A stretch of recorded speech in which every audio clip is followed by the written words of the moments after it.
All right, welcome back to the channel. Today I'm joined by Mr. Robbie Horseman, who went from very quickly from 5 to 15 to 30K a month with his online coaching business. You have a super unique offer, which is amazing, and you've been absolutely crushing it in a very short amount of time. So, Robbie, welcome to the channel, man. Hey Excited to man, chat.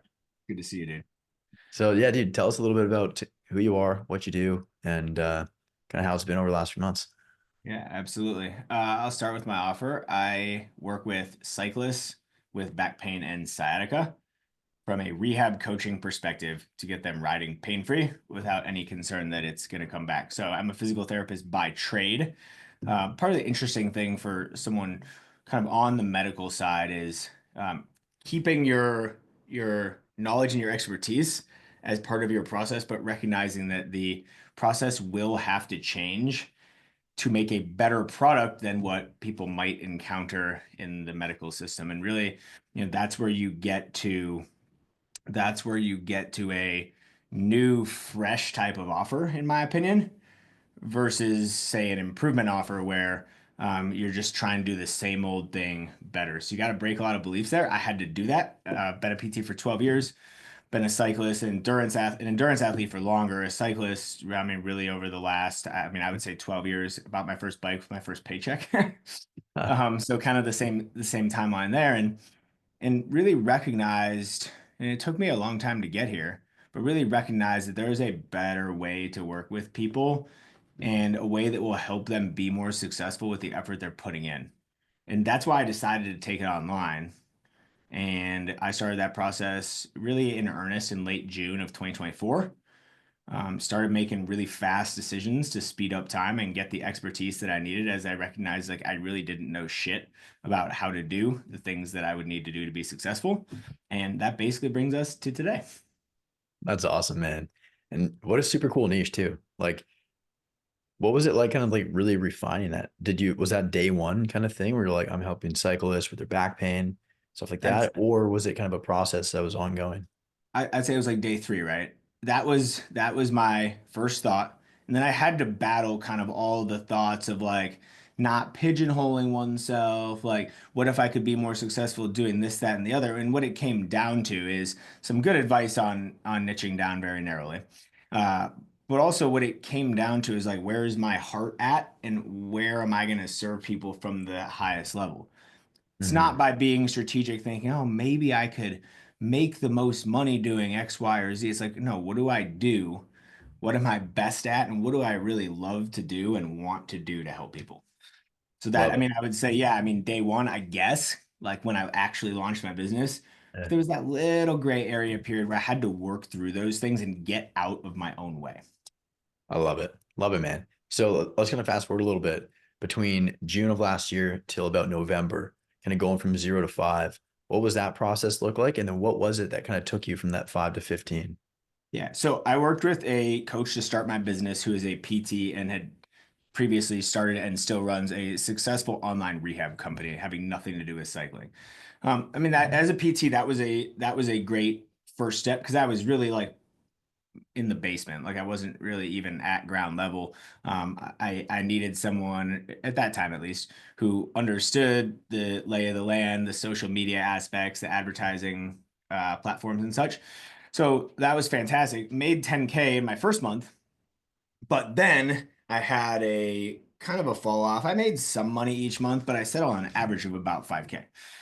And really, I just found all of the things that I needed to work on, all of the things that were broken. And I was starting to gain kind of the higher level view of understanding like that I needed to fix those things, that it wasn't a matter of luck, that it wasn't a matter of chance, that it wasn't a matter of posting more organic content, but there are strategies, there are ways, and there are skills and upskills that I needed to engage full on in order to actually be a business owner and not just kind of like running a little promotion thing, like kind of cute, making a little bit of money on the side. That's awesome. And then from there, very quickly from 15 to 30, what was that like? Chaotic. I broke things even faster and then started to recognize the need for those fixes, right? So The first step in that was hiring Austin Medlin for sales coaching. But then I realized really, really quickly I had a consistent lead flow problem. I had enough calls coming in, but it could be as lean as maybe 12, 13 calls a month, maybe as high as 20. But if I really wanted to reach more people and really get out there, I needed more high quality leads. I needed to book more calls on the calendar, and I needed a great process to take someone from totally cold traffic to where I'm talking to them and we're talking real higher level strategy about how they can solve their problem. So that was kind of step one. Ran into you through Austin, and I mean it was just kind of a no brainer for me. There was candidly a lot of trust coming in because of some of the crossover in people that have worked with both of you, from Austin himself, and I was like, sweet, these strategies that you're talking about and the clarity are going to be a huge piece of the puzzle in scaling and actually being able to do what I want to do, which is to help as many cyclists as possible to change the game and frankly to be the top dog in the market in terms of cycling, back pain, and online rehab. I love it, man. I love it. And Austin and I were literally just together yesterday in Miami, and we talk about this all the time, where it's like usually the first problem people do have is like the lead gen. And once you have a ton of calls, then sales. For you, it's like it's kind of weird because it was like kind of reversed. It was like awesome first, then me. Or like sales and then marketing. But like regardless of the order, you need both. You need to dial in both. Otherwise, you have tons of calls, but you're just wasting your time not closing any. Or you can be really good at sales, but no one to sell to. And so when you marry the two, like you did, and like you said, you're just taking massive action, moving forward very quickly. That's how you see that explosive growth. And Yeah. so that's super cool. I think at the outset, the sales problem and knowing I did not even have a process was just the most glaring thing for me. And then I recognized like, yeah, I just have almost entirely really cold traffic coming through on calls. And that's doable. You can have success there, but why wouldn't you make it a little bit easier on yourself, but also make it a little bit easier for the people who are seeking your help too? I think that's a big thing when you put out Mm, a higher quality strategy. It's more comfortable. I mean, I don't necessarily always want comfort, but it's more comfortable for them as well. They can have more certainty also. And I really think it's a win-win for everyone in the ecosystem at that point. 100%. Yeah. And so let's kind of talk about that too. So you came in with a really good foundation of sales coming from Austin, which is amazing. And then right away, basically ads, VSL, boom, double the business. What like what lock did that VSL unlock? How did the VSL serve as like a key for you? Because I know that was a huge catalyst. I think it unlocked the clarity of my messaging as much as anything from an actual nuts and bolts perspective. And it did Mm, help there as well. yeah. But having not, I mean, yeah, I guess having to sit down and do multiple iterations of VSL, uh, play it for my lady, have her tell me this doesn't make any sense. Go back to the drawing board, clarify the message. Like that has helped immensely in terms of my pitch on sales calls as well. So it was really unlocking the mental side of providing clarity in your message so that everything you do is easy to understand from a story post to a reel to an ad to a YouTube video or a VSL to actually speaking with a live human who is seeking your help. That was the huge piece that turned when I put the key in and unlocked, if you will. I love that. How can somebody watching right now really dial in their messaging and refine that? Is it just a matter of reps and force themselves to kind of go deep, or is there anything like I more I think specific it's that I you'd think say? it's strategic reps, right? Because you can sit down and just practice your sales process as much as possible. And literally yesterday, I was thinking about this day I had, I don't know, sometime back in the summer where I like went outside like by the pool, I like, had my notebook and like kind of like wrote out my sales process, but that wasn't very good because I didn't have any structure behind it.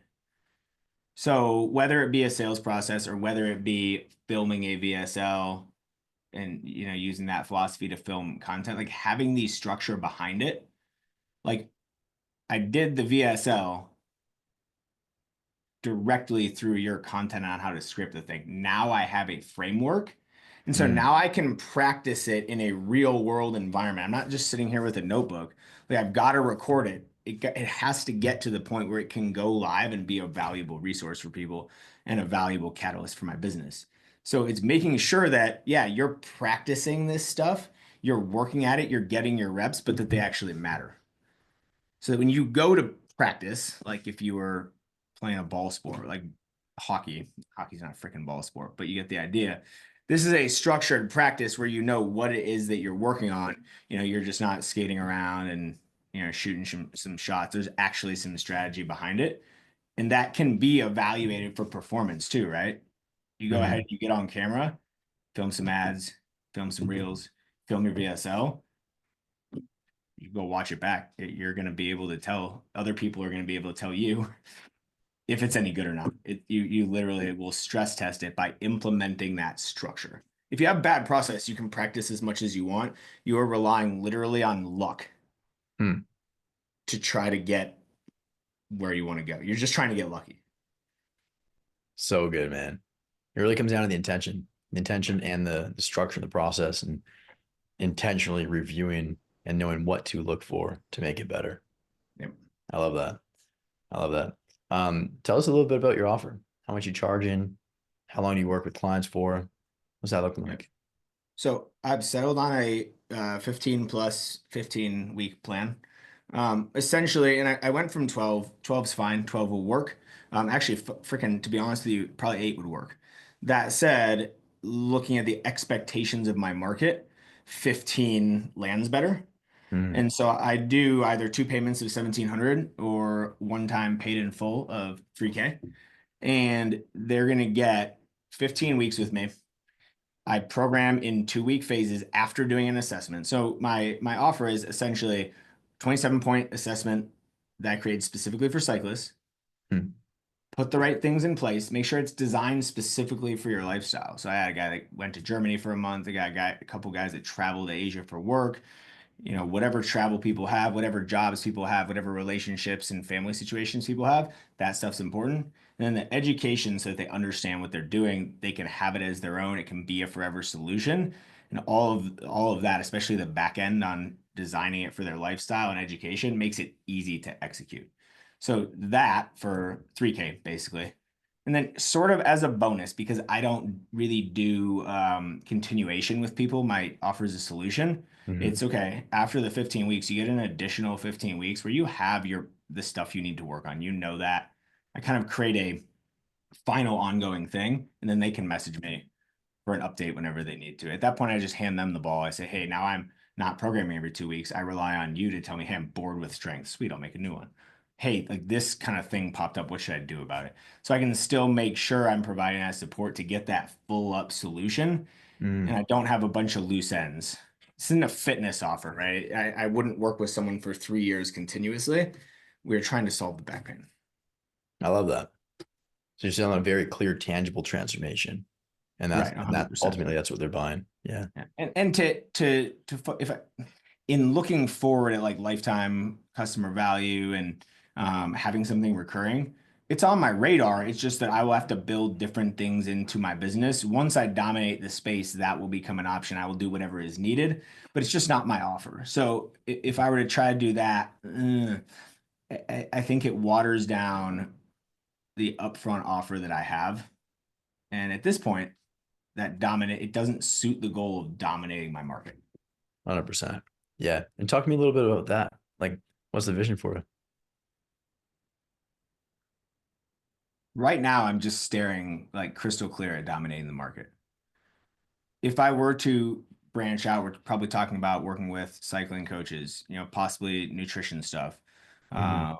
potentially uh, like fitness coaching stuff, ongoing strength and conditioning, that sort of thing for the right people. A kind of a menu of things, not one size fits all, but either having people that work directly with me or the contacts where I would, you know, get people to. But like I said, right now, that mountaintop and the desire to get there in terms of dominating the market keeps me pretty focused on that. And so I bat a lot of different ideas and then I just put them in my back pocket, making sure that I'm not losing focus on the main thing. But ultimately, I think I think there's a lot of collaboration that could go on in the performance space as well. Hmm. But it's not my highest value to try to dabble in all of those things at once. Like I am not a cycling coach. I tell people that. Like, no, I don't do your training program. Yeah, I'll advise you on how it impacts your recovery, but I'm not running your training program. To do that, I would probably not do it myself. I would probably bring other people on or have Yeah, people that I referred to in that case. makes total sense. Yeah. Oh, that's cool, man. And really, really powerful question here. I'm looking at you in Austin. How much of an impact do you think the mustache has? I mean, I think in all seriousness, right? You want to be able to be yourself and to differentiate yourself in the market. And I mean, sometimes who you are, what you do, and even what you look like can have a big impact there, right? You Yeah. do want to be consistently recognizable. I mean, I'm not saying you can't get your hair cut. Austin can try to grow a beard if he wants, whatever it is. That said, those little things are important. I mean, even down to like, presentation of where you sit and, what people see in your content on your calls. All of that's important to building your personal brand. It can change. That said, like be who you are and really highlight those things of notable value, even if they seem a little bit frivolous, right? Hmm. It will make you recognizable to be yourself. Everyone has something. It might not be a physical feature on your face, but everyone's got something to help make themselves recognizable. And when you look at selling coaching, it's vital for someone to believe that they can't get what you're offering anywhere else. If they think they can, or if they actually can, then you're just going to be competing on price all day and you don't really have a movement going. But when they believe they can't get your offer anywhere else, and part of that is who you are, whatever things make that up, that's a sweet spot right there. So good.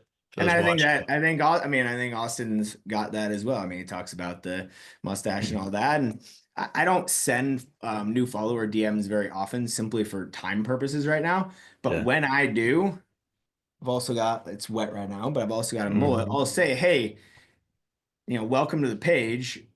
You got any back pain problems, or you're just here for the mustache and mullet vibes, right? That's much more impactful than just saying, "Hey, man, are you having back pain?" Sales resistance goes up. Make a little joke about a mustache and mullet. Okay, they can be comfortable here. I love that. For everybody watching, that's a writer downer right there.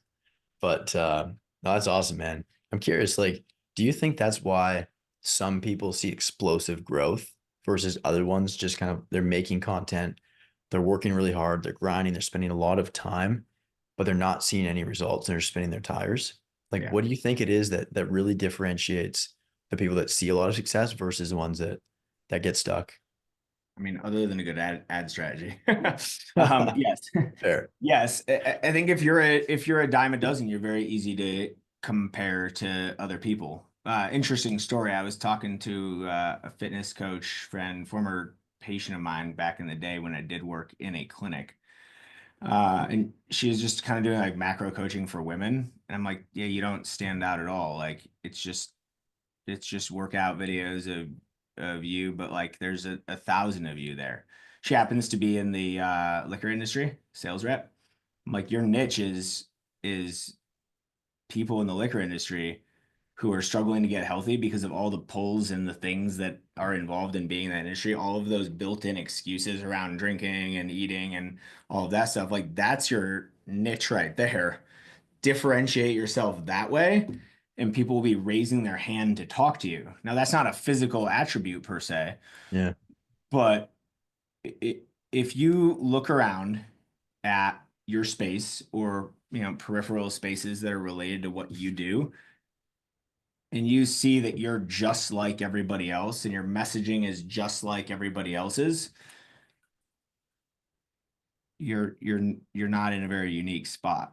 There's nothing that differentiates you, and that'll show way before a sales process even gets going. That's going to show up in, lead flow and quality of leads. And then once you do start to get people on calls, you realize that they, might be talking to six other people who are the exact same as you, and they probably won't end up buying from anyone because they have no clarity. They have six of the same duck. There's no Yeah. gray duck there to give a nod to Duck Duck Gray Duck, which is a Minnesota version of Duck Duck Goose, exact same thing. But there's no differentiation. They're not going to pick any of those ducks because they're all exactly the same. And so it just creates an overwhelmed buyer who doesn't really have a reason to make a choice. You differentiate yourself, you give people a reason to make a choice. Maybe that choice at times is not to work with you. Like I always, I don't really say it to people, but I say it to myself or other people in the industry that I'm talking to. Like, I mean, if someone watches my VSL and they don't like me, they don't want to get on call with me anyways. That's not going to be any fun. Yeah. So it helps people, it helps point people in a decisive direction one way or the other. Um, and hopefully you don't have, a huge liability, I guess, as to who you are, wherever it runs the other way. But all jokes aside, those differentiators are really what can set you apart and give you a chance to show a very unique offer that they can't get anywhere else. I love that. I love what you said there at the end there too about like having a decisive route to go because I think from what I've seen, so many people stay stuck because they're indecisive and they're not willing to say either yes, I'm all in or no, that's not for me. I'm going this direction instead. They're kind of just sitting on the fence, 1 foot in, 1 foot out, and they stay there. And yeah, so that's awesome, man.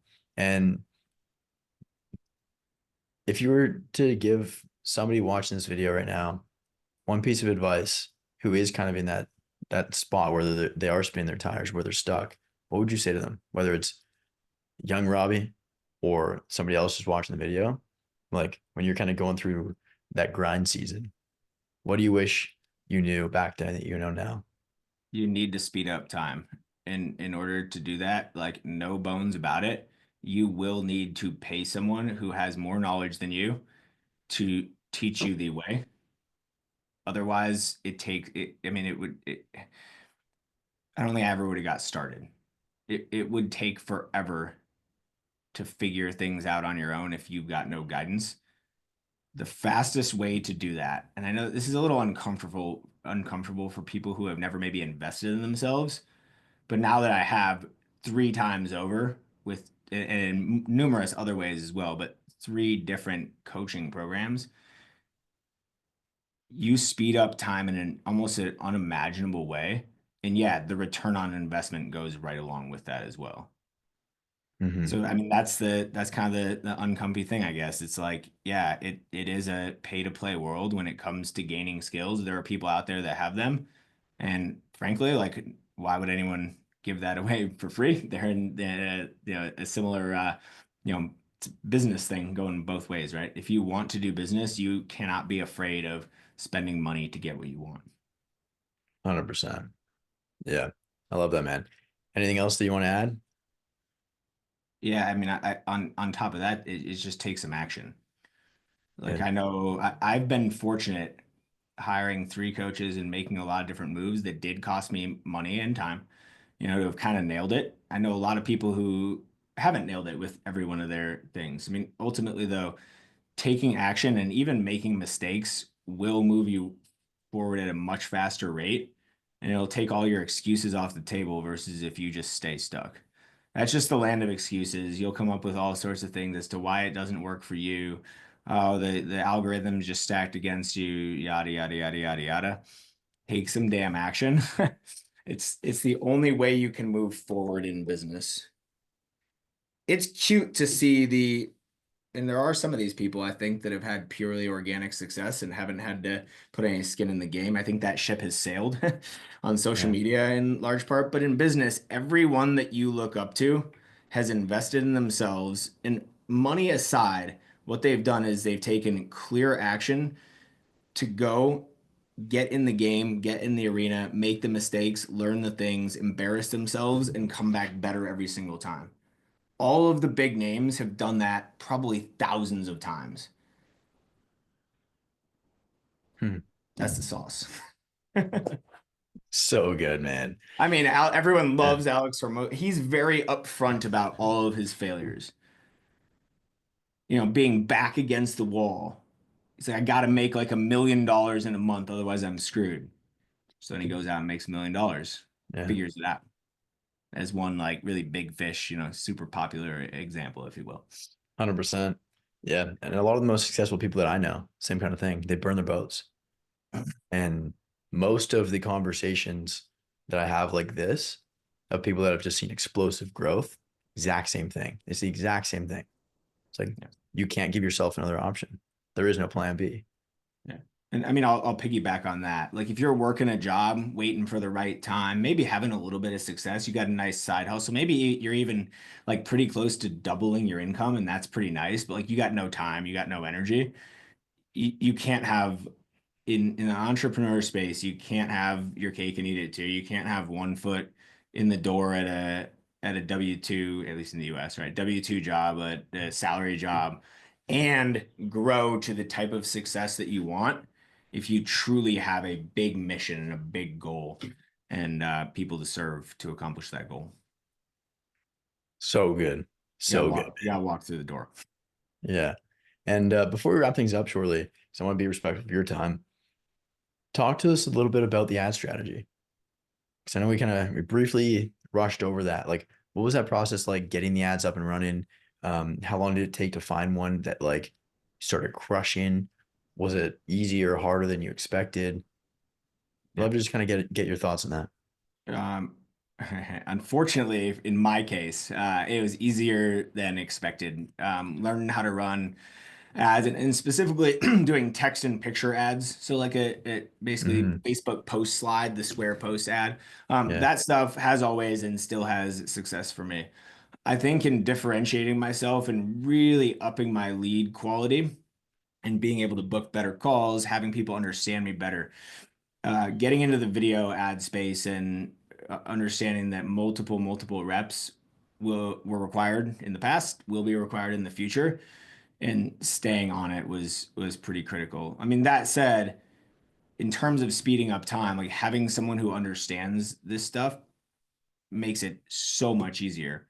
Not every ad's going to be a winner no matter what. Even the best advertisers in the world are going to have clunkers that for absolutely no dissectable reason just doesn't hit. I mean, everything can be dissected, but like the smartest people in the world, the world's greatest advertisers, they've all had massive misses.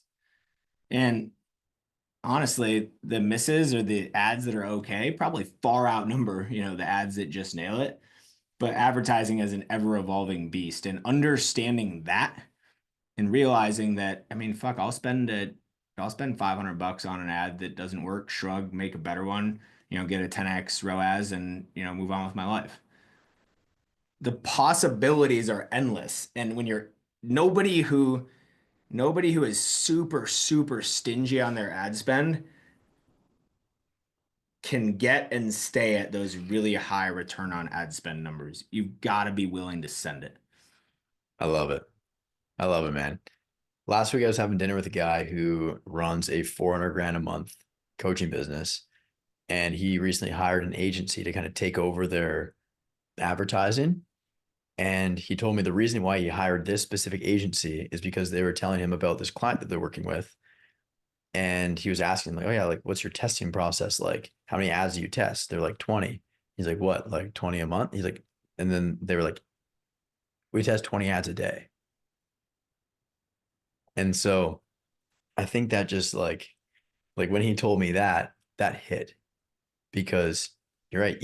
Even the best people in the world, like Hormozy said, I've heard him say before, like with Gym Launch, when they're scaling hard, they were testing 100 ads a week, whether it's like slight variations, recording like 10 different hooks to put on the same body copy or different CTAs, different strategies. Like volume negates luck. And after a certain point, like you got to just be relentless with it. And that's just a reflection of your commitment to your success and your goals. And so a lot of people claim that they want something so badly, but they don't actually do the things. Their actions don't align with that. Yeah. And yeah, so just very, very well said, man. Yeah. I mean, every every successful ad, every successful piece of copy, every successful piece of content, I mean, what have you, every successful business that shines up front and in some cases maybe even looks like the overnight success. I mean, you guys know where I'm going with this. All of that required hours of fighting in the dark when things were uncomfortable, things were uncertain, and really following a process and committing to it. 100%. There's always a mountain of work behind the things that looked easy. Yeah, absolutely. Well, Robbie, man, I just want to say it's been a phenomenal conversation today, but just so awesome working with you. Like the energy that you bring, your relentless commitment and action is just amazing. And just like hopping on coaching calls, you're like, you just ask a question, like, okay, got it, boom, take action. And it's no surprise that you've seen the results that you've seen so far, and we're just barely scratching the surface Yep, because you for got sure. such a great offer, a great differentiator in your personal brand, and just like you're unapologetically yourself. And that's what's going to take you to incredible places. And so I just want to say thank you for being not only just an awesome person in general, but so much fun to work with, and just for hopping on, taking the time out of your day to chat with me today. It means a lot to me, and I know those watching, like, they got a lot from this because I did too. And so I just want to say thank you. Yeah, man, it's mutual, and I appreciate the hell out of your guidance and what you do, and the excitement is probably higher than day one to keep digging into things and getting the maximum out of your knowledge, your team's knowledge, and really the whole ecosystem. I'm super excited for the future, dude. I love it. I love it. For those watching, if you want to get my help, just like Robbie, book a call down below, links in the description. We'll see you in the next one. Thanks, Robbie.